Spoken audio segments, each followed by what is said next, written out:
Boa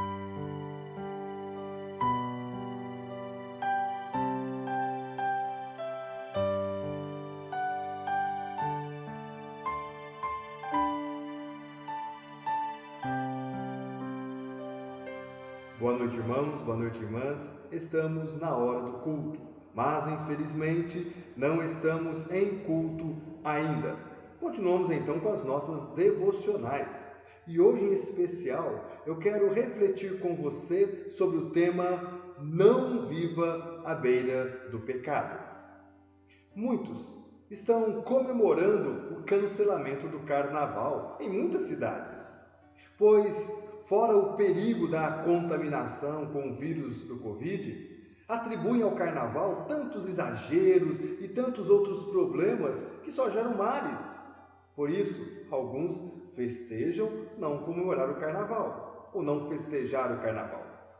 Contudo, não será porque não teremos carnaval que exageros e outros problemas não acontecerão e males não ocorrerão? Sim, males ocorrerão nesses dias, mesmo sem carnaval. O problema não está no carnaval ou nas festas, quaisquer que sejam, mesmo as de final de ano, ou qualquer outra situação social. O problema está em algo que age em nós todos os dias e corrompe nossos corações. O problema é o pecado. Por isso, em época de carnaval ou não, tendo carnaval ou não, não viva à beira do pecado. Você já ouviu o termo viver perigosamente? Este termo normalmente é usado para descrever atitudes de alguém que está procurando estímulos no seu comportamento para adicionar um tempero a mais na sua vida. Ele não é exclusivo às pessoas que fazem atividades radicais, como pular de paraquedas ou nadar com tubarões. Não. Qualquer coisa que corrompa e coloque a dignidade da vida em risco, cabe essa expressão, viver perigosamente.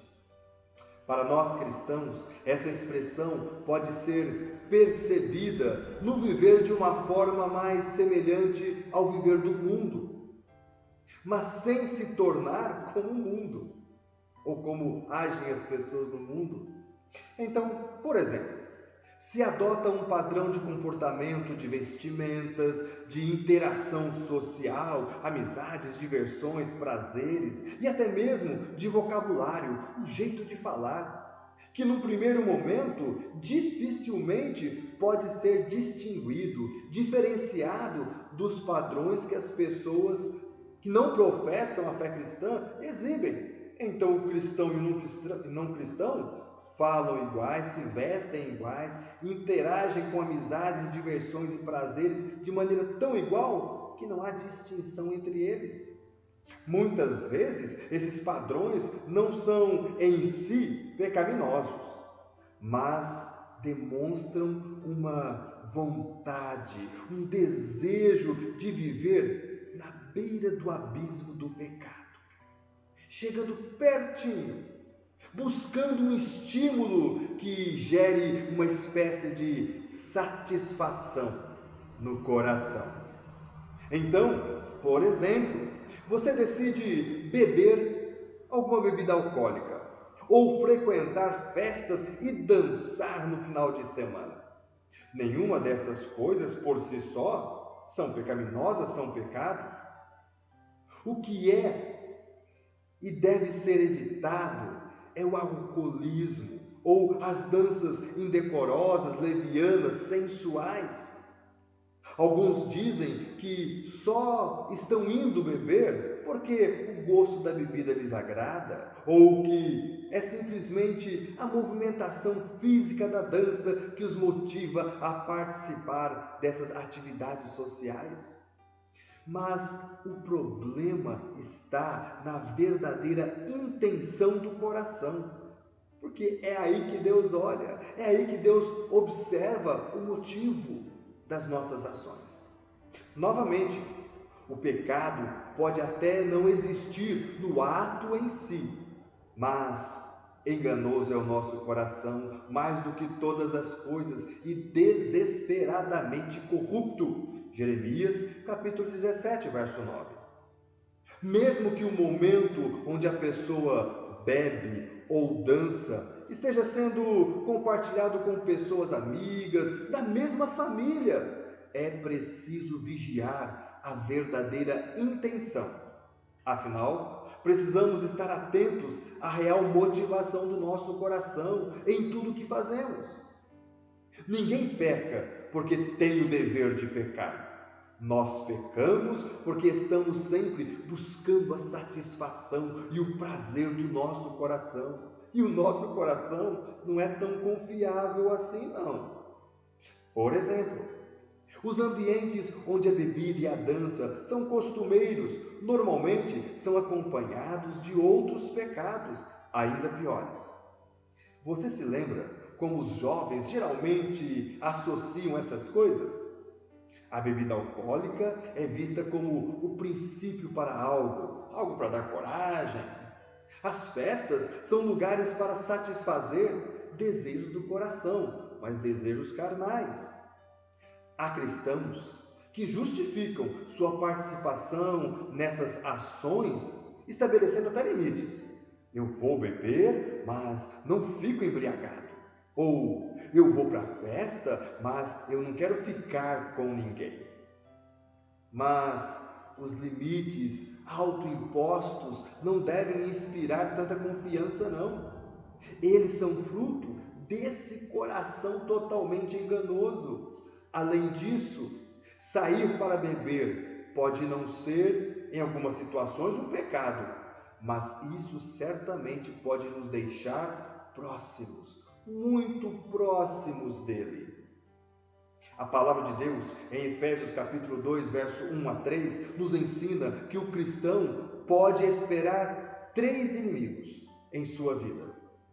Assim está escrito nesse texto: Deus vos concedeu vida, estando vós mortos nos vossos delitos e pecados, nos quais andastes outrora, segundo o curso deste mundo, segundo o príncipe da potestade do ar, do espírito que agora atua nos filhos da desobediência, entre os quais também todos nós andamos outrora, segundo as inclinações da nossa carne, fazendo a vontade da carne e dos pensamentos. E éramos, por natureza, filhos da ira, como também os demais.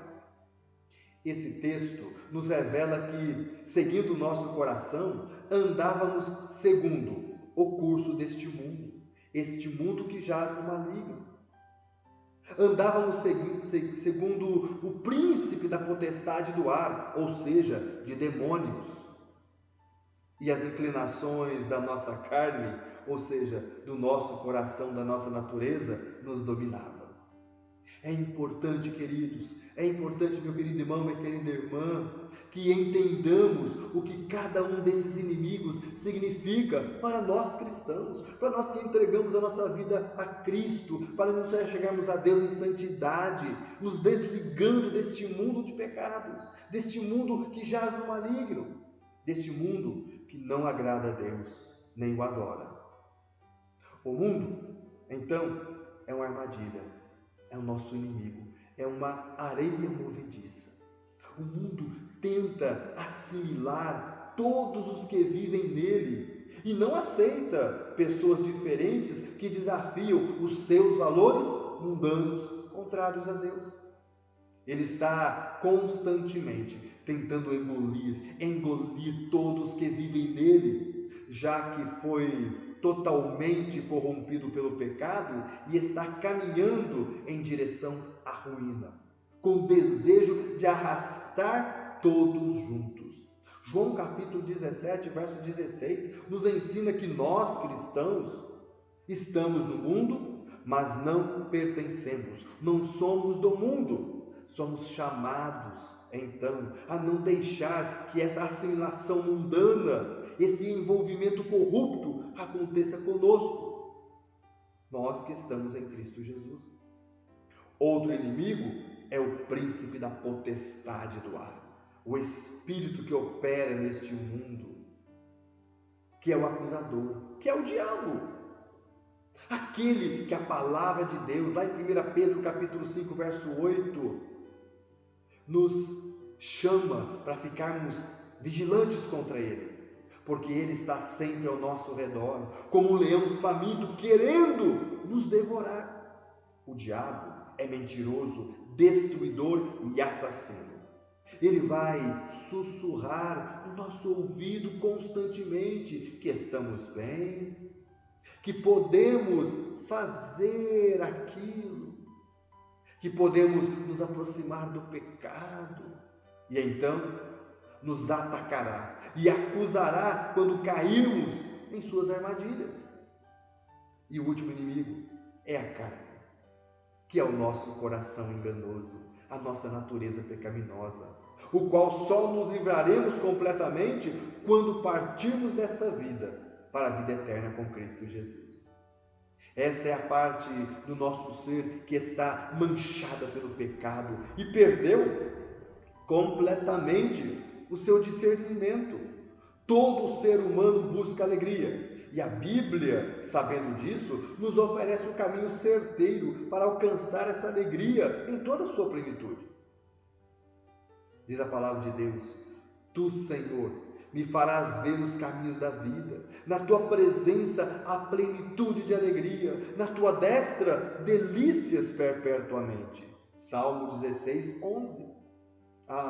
Mas esse coração, essa carne, entretanto, não consegue mais reconhecer isso, não consegue mais ver, e acredita que o venenoso e temporário prazer do pecado é suficiente para dar alegrias.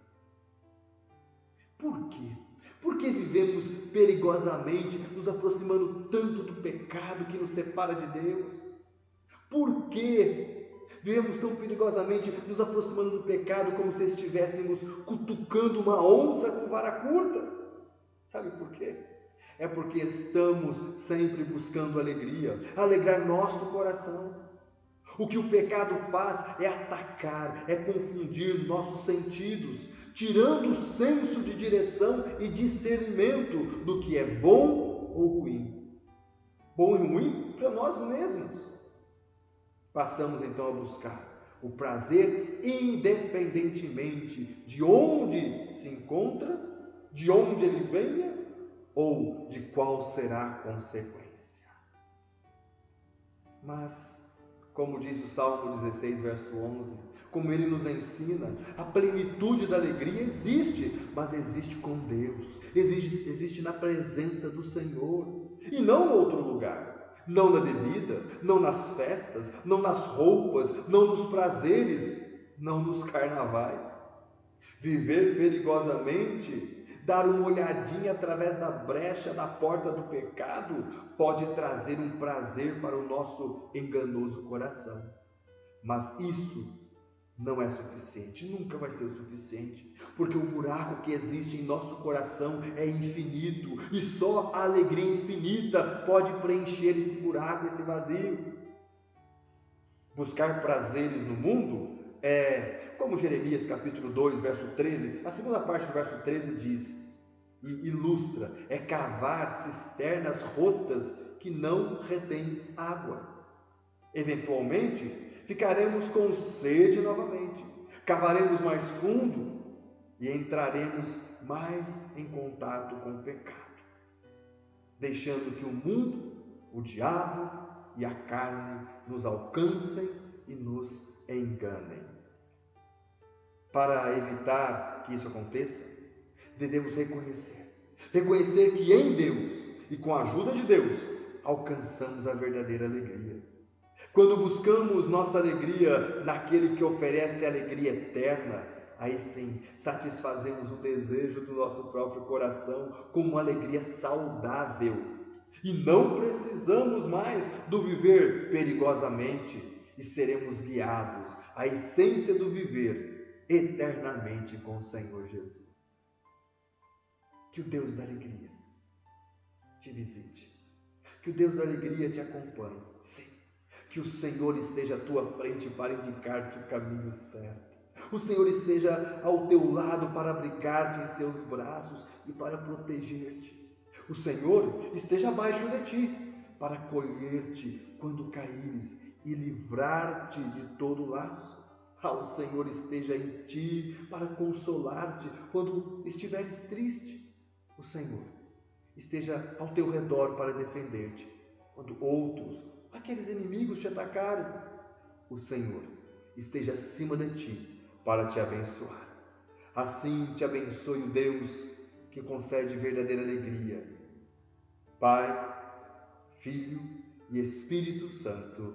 Amém.